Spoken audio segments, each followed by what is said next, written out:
법원이 이재명 민주당 세력의 압박에 굴복했다며 강하게 반발했습니다. 대통령에 당선되면 재판을 중지하는 법안을 민주당이 단독 처리한 걸 두고는 거친 발언도 쏟아냈습니다. 권력 상탈, 입법 내란, 이재명 세력 규탄한다! 규탄한다! 규탄한다! 규탄한다! 국민의힘은 이재명 민주당 후보의 공직선거법 위반 혐의 사건 공판을 대선 이후로 연기한 서울고등법원의 결정에 강하게 반발했습니다. 참으로 유감스럽고 개탄스러운 결정이 아닐 수가 없습니다. 김문수 국민의힘 대선 후보 측도 민주당의 노골적인 정치 압력이 작동했다며 사법부까지 장악한 권력 독점 카르텔이라고 꼬집었습니다. 국민의힘은 오늘 법사위에서 대통령 당선 시 형사재판을 받지 않도록 하는 법안을 민주당이 단독 처리한 것을 두고도 거친 발언을 쏟아냈습니다. 어떻게 범죄를 저질러서 대법원까지 유죄로 판단한 사건에 대해서 그 죄를 없애기 위해서 그 범죄를 처벌하는 규정을 없애겠다고 하는 것입니까? 한동훈 전 국민의힘 경선 후보도 국민을 우습게 보는 명백히 위헌적인 법률이라고 했습니다. 사법부는 대통령 후보자에 대한 공판 기일을 대선 선거 기간 동안 5번이나 잡는 매우 이례적인 선거기일을 잡았습니다. 심지어 6월 3일 임시 공휴일로 지정된 대통령 선거일에도 이재명 후보를 법정에 출석하라고 하고 있습니다. 이는 헌법 116조 그리고 공직선거법 11조에서 보장하고 있는 후보자의 신분 보장을 하지 않을 뿐만 아니라 국민의 참정권에 대한 심각한 반헌법적 행위라 하지 않을 수 없습니다. 이에 국민적 공분이 일어나고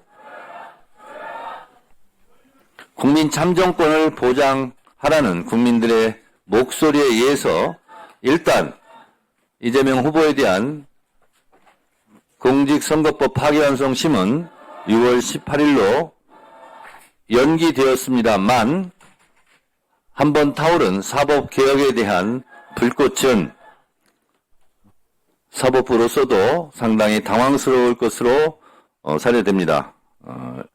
이와 관계없이 우리 법사위에서는 사법개혁에 대한 그런 프로세스에 의해서 개혁 입법, 사법개혁 입법 등은 원래대로 그리고 조희대 청문회는 예정대로 실시 진행하게 된다는 점을 말씀드립니다.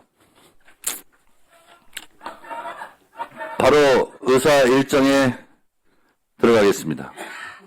의사 일정 제1항부터 제3항까지 청문회 관련 안건을 일괄하여 상정합니다. 먼저 의사일정 제1항은 조희대 대법원장 등 사법부의 대선 개입 의혹, 일명 사법 쿠데타에 대한 진상규명 청문회를 5월 14일 오전 10시에 개회하고자 하는 것으로 청문회 실시 계획서 안의 자세한 내용은 노트북에 게재된 자료를 참고해 주시기 바랍니다. 이 안건에 대해 의견 있으신 위원님 계십니까? 그게 맞을 가능성이 높은 게 이자들이 대한민국에서 가장 중대한 사태가 펼쳐졌던 내란 때는 입을 다물고 있어요. 입 안 다물었어. 아침에 얘기했잖아. 대법원장. 그러니까, 살펴보겠다고. 아니 뭐 어떤 절차를 밟았는지 예. 지켜봐야 되는데. 뭘 지켜봐? 이미 다 봤는데 뭘 아니 수십 년 판사를 하는 사람이잖아. 네. 우리 헌법 77조 개헌법 앞단에 보면 국회에 대해서는 합헌 개헌인 경우에도 국회에 대해서는 아무것도 할 수 없어요. 대통령이. 근데 그날 밤에 국회 개헌군이 쳐들어가서 유리창 끼고 들어가고 막 다 봤잖아. 맞습니다. 무슨 검토해봐야 뭔 되는데. 절차를 거친지 뭘 볼 게 있다고. 그러니까 대법원장이라는 사람이 그런 말을 할 정도면 이것은 이미 한패라고 봐야 되는 거지. 네. 아 윤석열과 그렇지. 정신적으로. 맞아. 싸움으로 돌아가서 다시 한번 맞아. 생각을 해보자면 우리가 이제 정치적인 싸움이 붙을 때 저쪽에서 보면은 왜 권성동, 그 다음에 뭐 김재원, 뭐 박수영, 나경원 뭐 이런 사람들 나와가지고 그 곽규택이 뭐 한동훈이 할 거 없이 그 김기현 막 너무나 뻔뻔한 표정으로 너무나 황당한 말을 해버리잖아요, 그냥. 네. 그럼 내가 언제 그랬습니까? 아니면 뭐 앞서 드린 말씀 같습니다 하고 아니면은 치워 그러고 가버리잖아. 어제 했던 말 다르고 오늘 했던 말 그러니까 다르고. 그런 뻔뻔함이 있어야지 그나마라도 싸움을 해볼 수 있는 뭐라도 있는 건데 제가 이 사람들 안다 그랬잖아요. 이수겸만 빼고 개인적으로 다 아는 사람들이에요. 이 사람들은 앞에서 그냥 야 이 자식아 이렇게만 해도 얼굴 빨개져 진짜요? 애들이야 진짜 이게 이제로 내가 애들 데리고 얌마 이렇게 해봤어 내가 애들 진짜요? 고귀한 분들이 그래 지금 밤잠 못 잔다니까. 여론이 폭발하고 여론이 그냥 국민들 여론뿐만 아니라 판사들도 지금 엄청 이 사람들한테 뭐라고 하고 있어요. 지금 현재 실명 비판하고 있더라고요. 맞아요. 두 근데 명이나 했죠. 정권이 교체돼도 이 사람들이 내란범에 대해서도 이제 뭐 판결할 거 아니에요. 대법관 이 사람들. 맞습니다. 네. 이건 어떤 견제 장치나 뭔가 대책이 있어야 되는 거 아니에요? 그래서 이런 일이 없었다면 예를 들어 지금 내란 형사재판 관련해 가지고도 얘네들이 다 털어줬을 가능성이 있어. 자 봐봐. 얘네들하고 직접적 관련이 있는 법원 폭동에 대해서도 아무 말도 안 했어요. 그게 윤석열과 관계됐기 때문에 말을 안 했나 보네. 지금 보니까. 이제 그 나하고 동향이거든. 그 동향. 조이대. 조이대 대법원장이 경주 그 월성 그것도 똑같아. 아. 네. 면은 다른데. 예. 네. 그런데 이제 경주 사람들이 성향이 어떠냐면 되게 순해요. 이게 순하지 않고 뭐가 잔머리를 굴리고 이런 사람들은 타협이 돼. 눈치를 살피고. 근데 이렇게 순하고 고집이 센 사람은 그냥 자기 생각대로만 가는 거예요. 이 조이대 대법원장은 지금 자기 일을 저질러 놓고 이게 뭔지를 지금 잘 파악을 못 하고 있을 거야. 아. 그리고 이 문제가 원래는 이렇게 할 필요가 없었어요. 왜냐하면 이재명 후보가 대통령 될 거거든.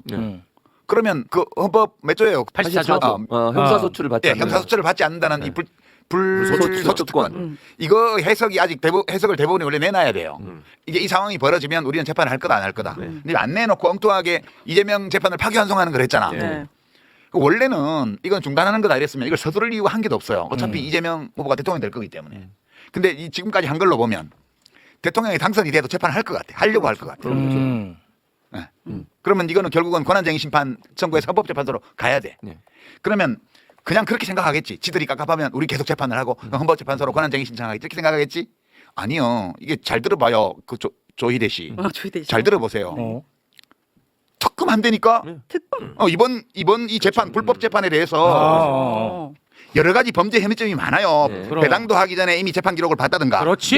이런 불법의 혐의가 짙어요 지금. 그렇습니다. 그리고 네. 서부에 회부하기도 전에 이미 전압기일을 지정했다든가 이런 의혹들이 그렇지. 다 있습니다. 맞습니다. 특검 도입해가지고 이번 이 불법 재판의 혐의에 대해서 다 파야 돼요. 그렇죠. 이 공격을 그대들이 감당해야 됩니다. 지금 이대로 가면. 그렇습니다. 이재근 부장판사도 계속 이렇게 가시면 그렇지. 대법관 가는 앞길이 완전 꽉 막혀요. 꽉 막혀. 이러시면 안 됩니다.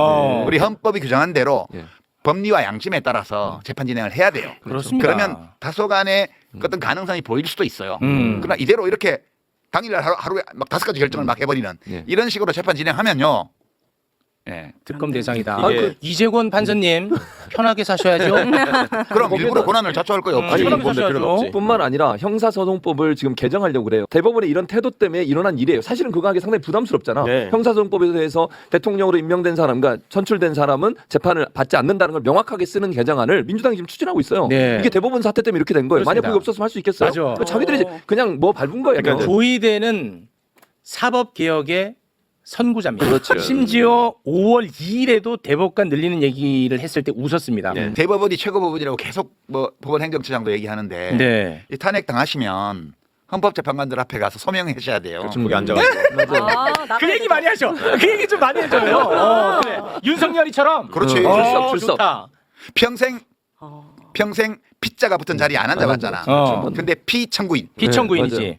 예. 맞아요. 피청구인 자리에 앉아가지고 사실 심리도 받고요. 네, 신문을 봤죠. 의견 진술도 해야 되고요. 한번 해보세요. 인생에 대해서 많은 걸 깨닫게 될 느끼게 거예요. 사법부 요거는- 개혁의 선구자가 되겠네. 진짜 조희대가 역할을 한 겁니다. 네. 네. 그러면 이런 문제가 생겼을 때 그 자기들보다 모르는 사람한테 얘기라도 듣고 전략을 짜야 될 거 아니에요. 그러면 네. 조이대가 목적 달성을 하려면 그 주변에서 이걸 도와줘야 될 사람이 있을 거 아니야. 네. 그때 네. 모여가지고 얘기해주고 전략 짜주고. 조언해줄 사람. 기케야 그런 얘기 해줄 사람들 수준이 지금 뭐 얘기되고 있는 김현장 변호사 뭐 이런 것들하고는 그거 쌈거리도 안 되고 예를 들면 뭐 김기현, 나경원, 권성동 이런 것들이 붙어야 돼요. 막 그렇고 지저분하게 싸우는 것들이. 근데 그거는 또 자기하고 좀 다르다고 생각했대요.